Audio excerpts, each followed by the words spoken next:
Assalamualaikum warahmatullahi wabarakatuh. Perkenalkan, nama saya Faizal Malia Putri dengan NIM 119360002. Di sini saya akan mempresentasikan mengenai karbon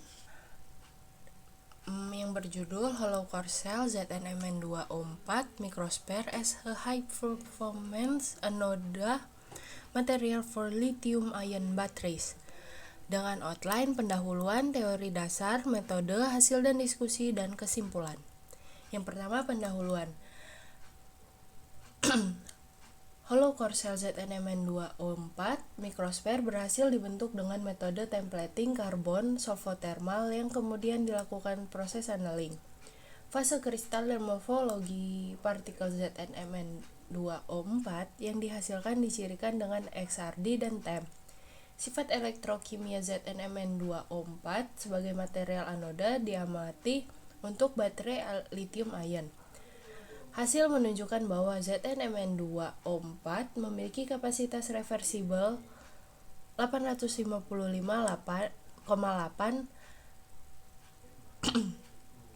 mAh per gram saat arus densitas 200 mA setelah 50 cycle.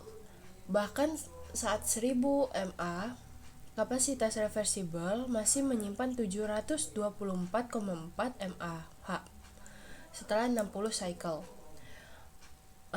Meningkatnya kinerja elektrokimia menunjukkan potensi kedepannya untuk hollow core cell ZnMn2O4 pada baterai lithium ion.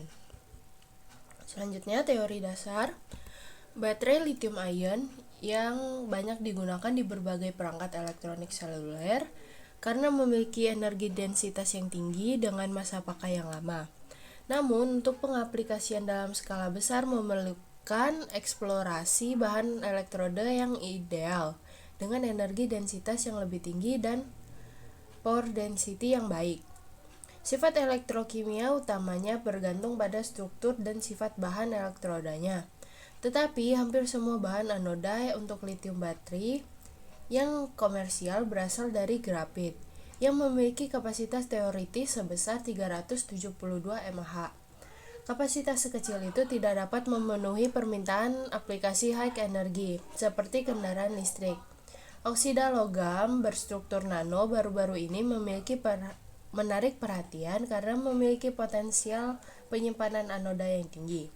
Secara umum, material anoda dengan charge voltage rendah dapat menghantarkan densitas energi yang lebih tinggi. Untuk metode dengan material glukosa 4H2O, Mn2, ethyl glycol. Semua reagents di atas memiliki analytical grade dan digunakan tanpa pemurnian lebih lanjut. Selanjutnya, pada metode dibagi menjadi 4, yaitu sintesis karbon microsphere, sintesis hollow core cell, material characterization, dan yang terakhir electrochemical measurement. Yang pertama, sintesis karbon microsphere. Karbon sphere yang digunakan memiliki ukuran rata-rata 500 nanometer, dibuat sesuai dengan penelitian sebelumnya dan digunakan sebagai template. Serbuk glukosa 8,5 gram dilarutkan dalam 85 ml air dengan pengadukan magnet untuk membentuk larutan bening. Kemudian dipindahkan ke dalam autoclave bersegel teflon 100 ml dan dilakukan holding pada suhu 180 derajat Celcius selama 12 jam dengan oven elektron. Setelah itu didinginkan ke suhu kamar secara alami. Endapan hitam dipisahkan dengan sentrifugasi, dibersihkan secara menyeluruh dengan air suling dan alkohol beberapa kali dan dikeringkan pada suhu 80 derajat Celcius.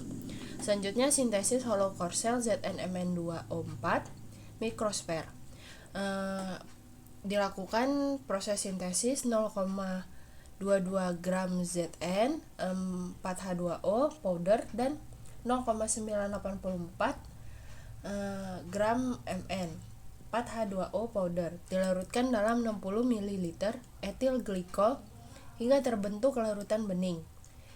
Setelah dilakukan supersonicated selama 10 menit, 0,6 gram karbon spare yang telah disiapkan ditambahkan dengan larutan di atas. Campuran di atas secara terus-menerus dilakukan supersonicated sampai tersebar merata. Kemudian larutan dipindahkan ke 100 ml Teflon Shield autoclave dan dilakukan holding pada suhu 180 derajat Celcius selama 12 menit sebelum didinginkan di udara dengan oven elektron.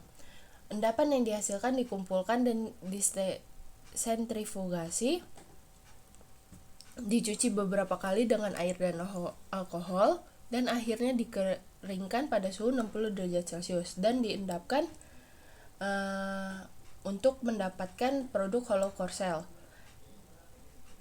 Prekursor tersebut disintesis pada suhu dipanaskan hingga 600 derajat Celcius dengan kenaikan suhu 2 derajat Celcius per menit dan disimpan pada suhu kamar.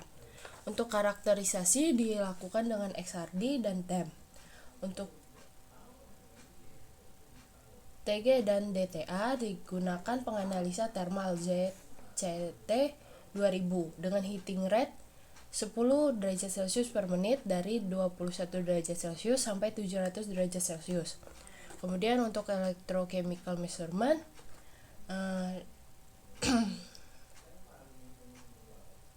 menggunakan battery tester LEN CT 2001A dengan jendela tegangan 0,01 sampai 3 volt. Selanjutnya mekanisme pembentukan hollow core cell yang telah disebutkan. Selanjutnya hasil dan diskusi. Pada gambar merupakan pola XRD produk akhir yang telah dilakukan annealing pada suhu 600 derajat Celcius. Selanjutnya merupakan gambar TEM dari carbon spare yang belum dilakukan sintesis. Pada gambar A dan B memiliki ukuran sebesar 500 nanometer. Selanjutnya pada gambar C dan D merupakan gambar TEM dari hollow core cell ZnMn2O4 microsphere dengan ukuran diameter rata-rata 380 nanometer dengan outer cell hollow core cell dengan ketebalan 50 nanometer. Dapat disimpulkan bahwa partikel memiliki struktur berongga. Selanjutnya merupakan kurva TG dan DTA. Selanjutnya merupakan kurva isotherm absorpsi desorpsi nitrogen dan kurva distribusi ukuran pori. Selanjutnya merupakan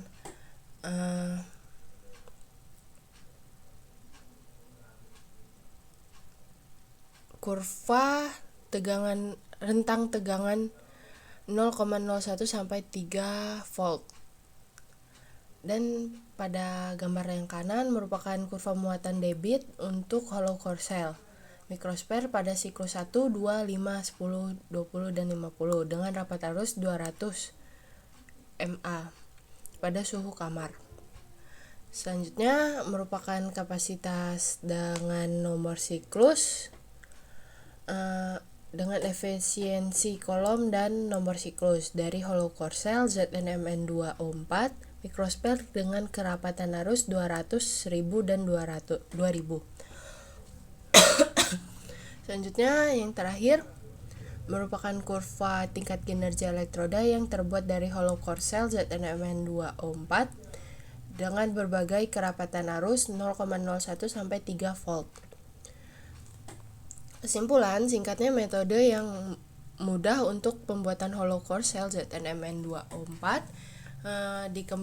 telah dikembangkan Gambar pola XRD dan TEM mengkonfirmasi pembentukan hollow core cell. Performa sebagai material noda menunjukkan kapasitas reversibel sebesar 855,8 mAh dengan kerapatan arus 200 mA setelah 50 cycle, bahkan 1000 mAh dengan kapasitas reversibel masih menyimpan 724,4 mAh setelah 60 cycle. Kinerja elektrokimia yang sangat baik dari hollow core cell membuatnya menjanjikan sebagai bahan anoda untuk high power dan high energy lithium batteries. Sekian dari presentasi saya. Jika terdapat kekurangan saya mohon maaf. Terima kasih.